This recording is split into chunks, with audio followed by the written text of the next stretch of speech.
What does Trump's new shipping insurance declaration for the Strait of Hormuz, Iran, Venezuela, and the Panama Canal and China all have in common? Well, come on down this rabbit hole with me, and believe it or not, it starts right here in America with protests. I couldn't help but notice that all the protests in the U.S. within hours of the Iranian strike, this seems pretty well organized. In fact, they're all carrying bundles of signs to distribute to the crowd. Look at the nice yellow, black writing.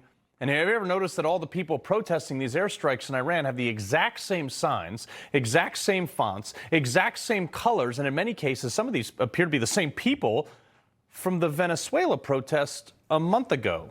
Also, these signs look very similar to the ICE Out protest we saw all across the country, starting in Minnesota, too. Why? That's because they're being funded by the same people, well, actually, the same country, China.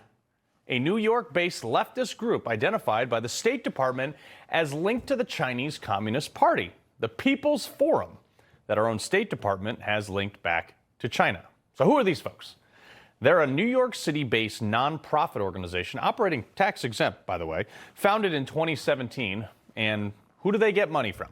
Oh, look, according to the House Ways and Means Committee, the People's Forum admitted to receiving over $20 million in funding from Neville Roy Singman, wealthy U.S. expat living in Shanghai with long documented ties to the CCP. Fun fact also, this guy's married to Jody Evans. She's the founder of Code Pink, who used to be really critical of China until she got married to him back in 2017. And then she all of a sudden became like awful friendly to China. Weird, right? But the real question is, why would China fund protests in America? This is actually really simple. And this is something that CNN and all their brilliant military and political analysts have all missed. Trump is not doing these strategic strikes and ops in a vacuum. Our number one global competitor and the biggest risk to our superiority, both economically and a bit militarily, China. And since China's doing everything they can to hurt us on trade and currency manipulation and a number of other things, Trump said, okay, I can play that game too, and I'm better at it. You guys, being China, import 70% of the oil to your economy that it requires to function. So, Xi Jinping, hold my beer. China gets, or actually got, 3 to 5% of its oil from Venezuela. It's not a lot, but it's enough of an interest to have China place anti-aircraft radars and surface-to-air missiles in Venezuela to protect those interests that, by the way, we took out in like a nanosecond. So when we kidnapped Maduro, China funded protest here to try to dissuade any further intervention because of political pressure in Venezuela, because they thought they could just install another China-friendly head of state and keep the oil spigot running. Trump shut that down with a naval blockade and letting any potential would-be leader know that we'll snatch you in the middle of the night too. And then started directing that oil towards us. We're going to have our very large United States oil companies, the biggest anywhere in the world, go in, spend billions of dollars, fix the badly broken infrastructure, the oil infrastructure, and start making money for the country. Fast forward a month, came the Iran strikes this weekend.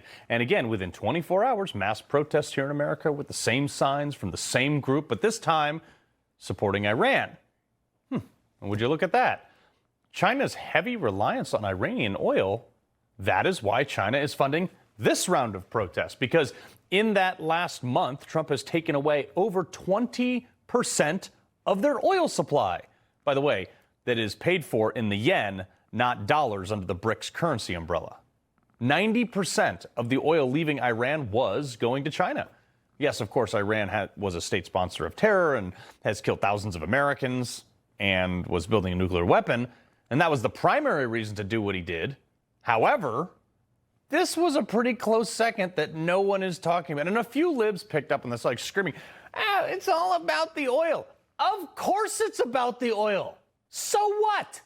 Trump's the first guy to actually not deny that, by the way. Iran has what is believed to be 20 trillion in oil reserves, another 10 trillion in gold, lithium, copper, and a bunch of other things that were all being traded in the yen, not the dollar. These are all factors that go into the global policy, folks. Just so stay with me here. Henry Kissinger knew this, which is why China was challenging the deal he made with the Saudis decades ago that, quote, all oil would be sold in U.S. dollars, the petrodollar.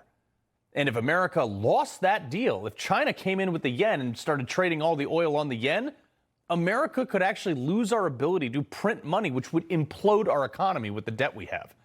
Trump just stopped that dead in its tracks, and no one's giving him credit for it. No one's talking about it. No one's covering it. All these things are related. Trump's push to take back the Panama Canal from China, people laughed at him. They thought it was a joke. But what it did was it actually forced a huge swath of China's trade to spend an extra $30 million per boat to go around South America. Greenland, massive national resources. People thought it was like some pet project.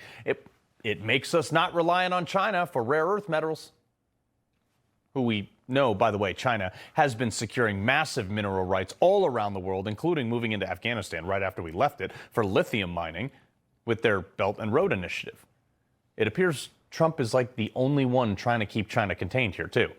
And everyone else is just absolutely asleep at the wheel. In fact, they're buying the stuff from China en masse rather than from us. You probably noticed that the stock market's going a little bit crazy today. First off, calm down. It'll come right back. It'll be fine. It's one day. Mostly, though, because the Strait of Hormuz being shut down. And everyone jumped. It was like, how the heck did Iran shut down the Strait? Oh, Trump did, blah, blah, blah, blah, blah. They started freaking out. Iran didn't do anything. You know who did? And this is going to blow your mind. This is not the age of Churchill.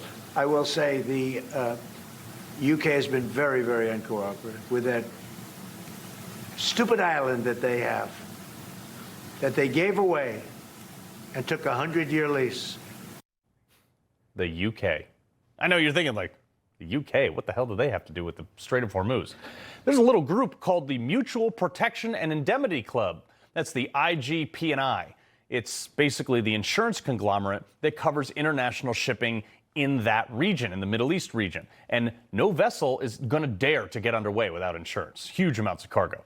So it consists of 12 companies in total, all up and down the eastern side of the Atlantic Ocean mostly, 6 of which are based out of the UK.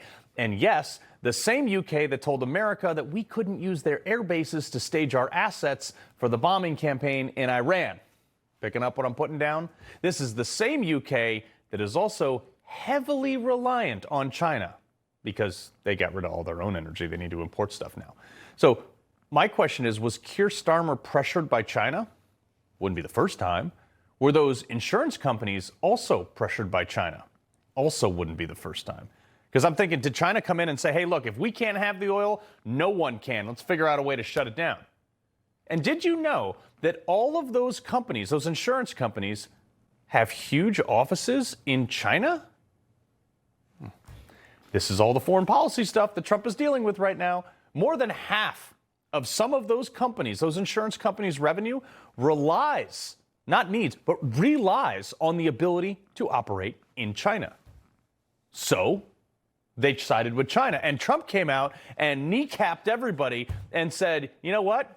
Look, effective immediately. I have ordered the United States Development Finance Corporation to provide, at a very reasonable price, political risk insurance and guarantees for all financial security of all maritime trade, especially energy, traveling through the Gulf. This will be available to all shipping lines. If necessary, the United States Navy will begin escorting tankers through the Strait of Hormuz as soon as possible. So not only did the UK companies bet on China, they just lost all the revenue from the Middle East region in insurance because Trump's going to have the U.S. back the shipping insurance policies now. By the way, that will be cheaper because the U.S. Navy is going to escort ships, making the risk lower, and the cargo ultimately garner revenue for the U.S. of A. Trump kind of for the win. Also makes me wonder what the hell NATO has been doing for the last 50 years. He loves the Constitution. He fights for what's right. He hates the bad guys. He's a freedom warrior. He's your freedom warrior. Watch Carl Higbie every weekday on Newsmax.